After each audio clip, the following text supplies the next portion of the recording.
Okay, today we're going to be talking about walk-ups and walk-downs. Here's a walk-up.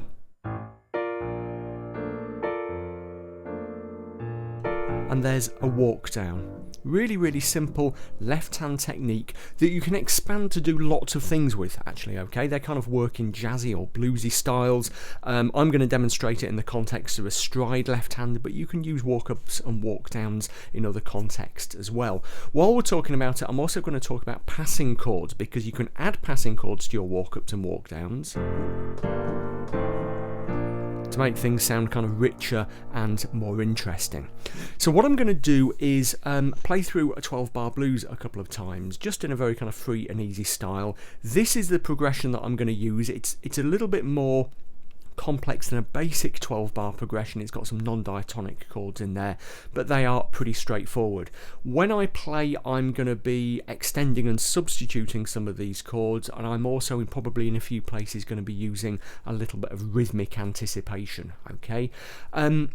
I'm assuming, by the way, that you are comfortable with some basic concepts. So if I talk about, a D7 chord or an F chord, you'll know what those are. And maybe you'll have some idea of what intervals are, because they're going to be important when we talk about them in a few minutes. But I will mention a few quick things as refreshers. Okay, first of all, let's do some demonstrating. Let's see some walk-ups and walk-downs in action. So I'm just going to improvise through the progression twice using, like I said, a pretty straightforward stride left hand. By the way, if my fifth finger in the left goes out of shot at any point, just assume that it's playing the same note as the thumb but an octave lower. Then in the right hand, I'm just going to improvise a little bit using blues scales, pentatonic scales, some bits and pieces of chord. Nothing very complicated or exciting, okay? We're not really focusing on the right hand until we start talking about passing chords. First time through, I'll keep it really simple. I'll just play simple walk-ups and walk-downs, okay, and I'll let you know when I'm doing it. And second time through, we'll start to drop in some passing chords. So here we go. First time through, starting with bar 1, measure 1. Bar 2. Bar 3.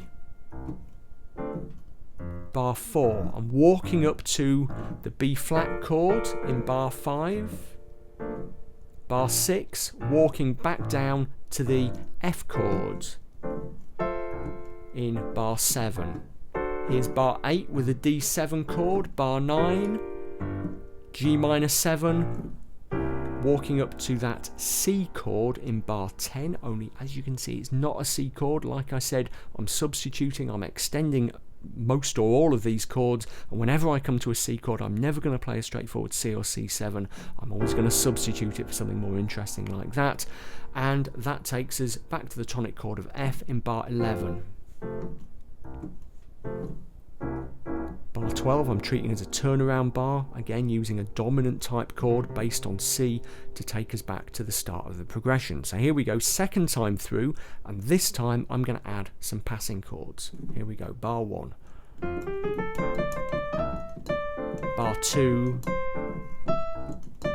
bar 3, here they come, bar 4, up to the B flat chords. Slightly different but same principle coming down there. Here's the D7.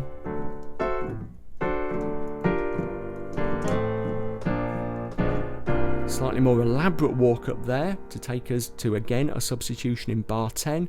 And then we're back to bar 11, and we can wrap up the progression from there.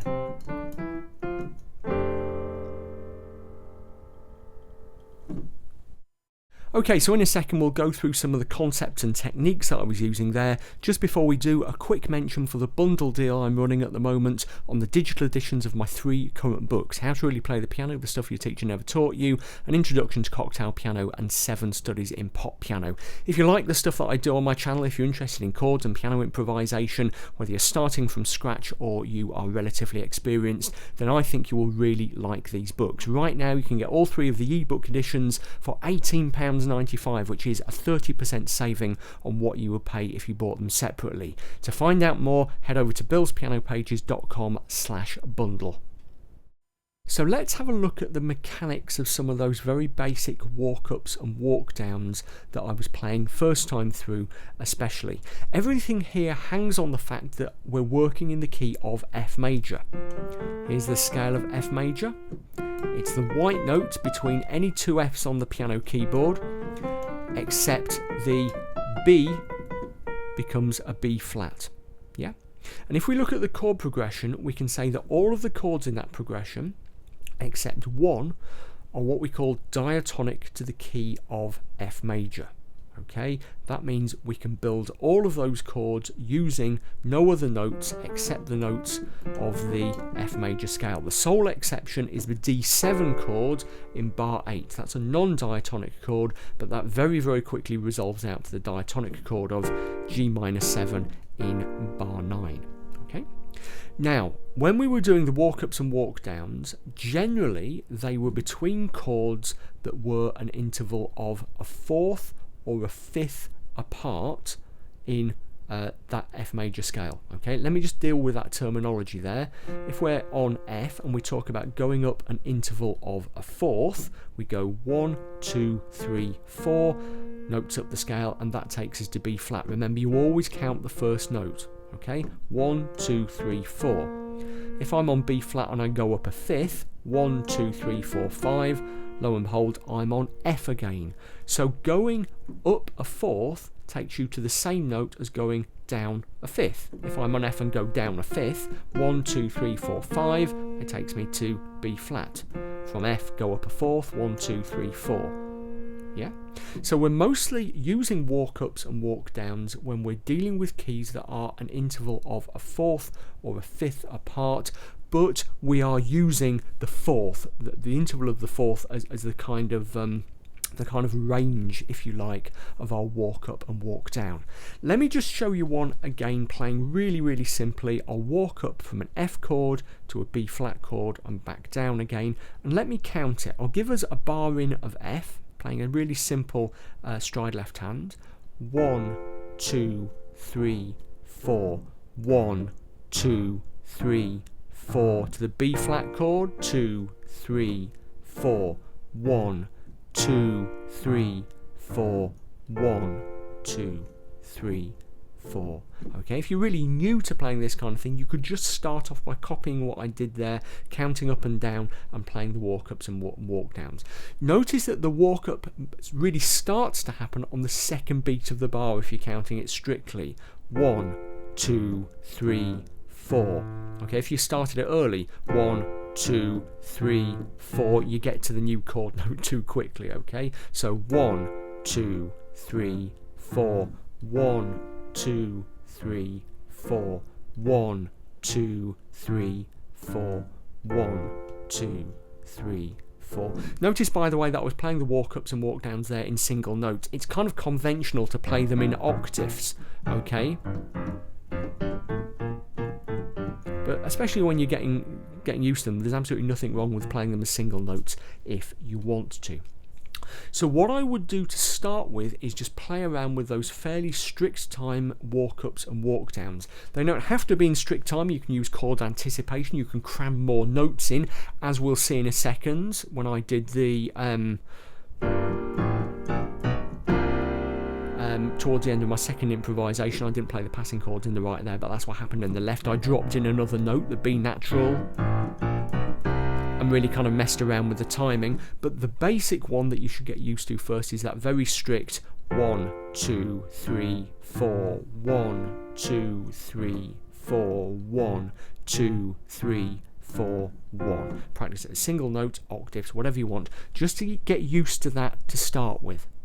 Another quick heads up for you, if you're enjoying this tutorial so far, then obviously don't forget to check out my books, which I mentioned a few minutes ago, but you might also like my patreon.com crowdfunding page. It doesn't cost very much to support me on Patreon, and if you sign up to support me on there, then you get a ton of great benefits. We have a great little community on Patreon, you get priority support from me personally, and you also get access to my piano packs, which are a set of kind of digital booklets that contain exercises and original pieces to learn and ways of improving improving your piano skill. Each one of those also comes with its own personalised walkthrough video.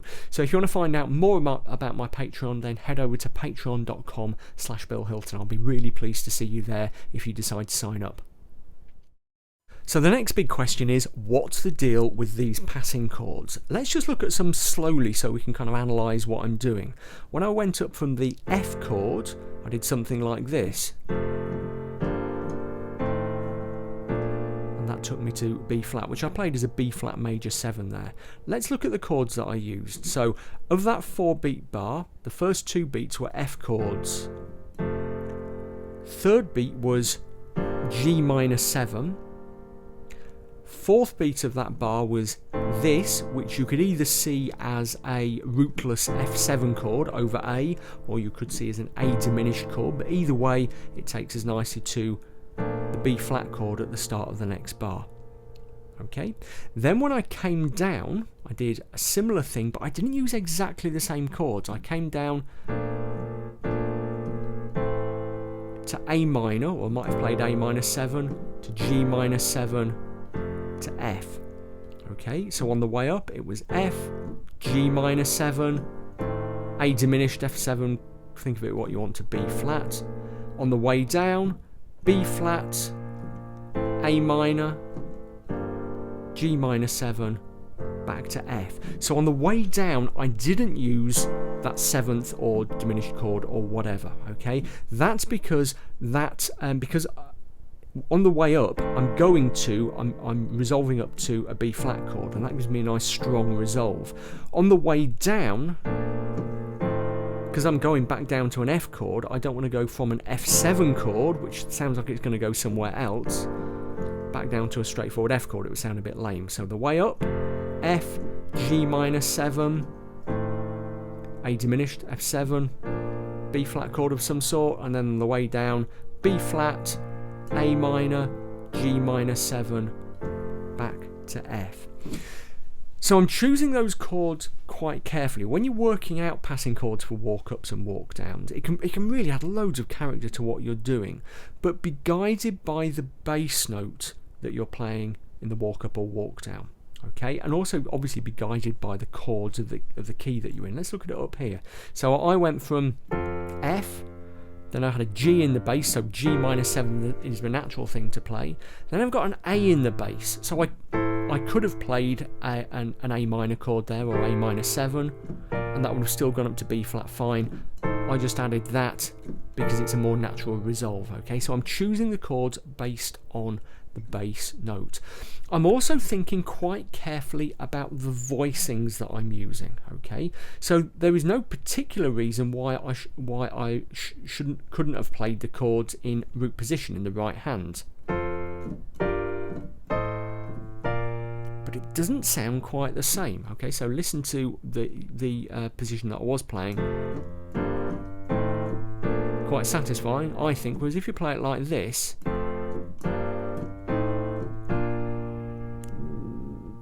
not quite right. It isn't quite sitting right. There are a couple of reasons for that. First of all, that winds up sounding like a key change to B flat. It's just a bit too strong. Also, when you play the right hand chord in what would be a second inversion position if you were playing it without a root note, then you get the third of the chord at the top, and you end up getting this sound. Okay, those are intervals going up in tenths, parallel tenths we would say. A tenth is the same interval as a third, but with an octave apart. So it's just like doing this, but we're doing it an octave apart. I'm filling in the chords. I'm filling in some chords. If we did it with that note, the fifth, doesn't work quite as well. Okay, there are various technical reasons to do with that, but mostly it's because if you've got the fifth on top, it gets much more easily lost in the overtones, in the harmonics of the bass note. Okay, whereas having the third or the 10th on the top, or whatever you want to call it, gives you a much richer, warmer sound. So by all means, play around with the inversions that you use in the right hand, but you will usually find that shape, having the third of whatever the underlying chord is on top, tends to sound better, tends to sound stronger. Let's just have a quick think about what happened on that final G minor 7 chord. Second time around, when I did a bit of a fancier walk up, I did something like this. Yeah, I crammed an extra note in there and played around with the timing. Let's do it again. Yeah. So the chords I was using there was G minor 7 to an F chord with an A in the bass. Okay, I didn't use an F7 there. I wanted the more kind of natural sound of the straightforward F chord with the A in the bass. Then to B flat. Then I dropped in that B diminished 7 chord, and then I came to the C or C equivalent chord. I played G minor 7 with a C in the bass, and I also kind of rhythmically anticipated that. I brought that chord in a little bit early. Okay, so just an example of what you can do as a slightly more elaborate walk up there. Okay, playing around with the timing, dropping in some extra chords. This kind of bass line is a really, really common one in jazz and blues if you're coming up to the 5th note of the key, the dominant chord. 1, 2, 3, 4, 5. There's the dominant chord, which of course we're almost always substituting, but dropping in that B there, if we're in the key of F. Just an example of the kind of thing you can do to make your walk-ups and walk-downs just a little bit more interesting. So play around with all that stuff. Start off by working on the timing of your walk-ups and walk-downs, because getting your timing right is kind of the secret of success. They need to happen at the right moment. Okay, when you're a little bit more confident with that, you can try to drop in some passing chords as well. Choose different passing chords, see how they sound. As always, use your ears to judge. Before you start worrying about whether something is right in theoretical terms, say to yourself, does that sound okay or not? Okay, that's always the acid test. So play around, experiment, use it in this progression, which remember you can find written out below. Use it in other jazz and blues progressions or in other kinds of music as well, if you like. Remember, it works best with chords that are intervals of a 4th or a 5th apart. If you have found some of the concepts in this tutorial a little bit beyond you, I have made some assumptions about your baseline knowledge here, then check out some of the more basic tutorials that I've got. I've got some beginners tutorials on blues and jazz and various other bits and pieces. I'll put links to those in the description text below. So there we go. If you've enjoyed it and you're not subscribed to my channel, please do hit subscribe and hit like. Remember to follow me on social media. Twitter, Facebook and Instagram links are all below. And don't forget to check out those offers I was talking about earlier. First of all, my book bundle deal and my Patreon offer. Links to both of those things are below. There you go. Happy practicing. I'll see you next time.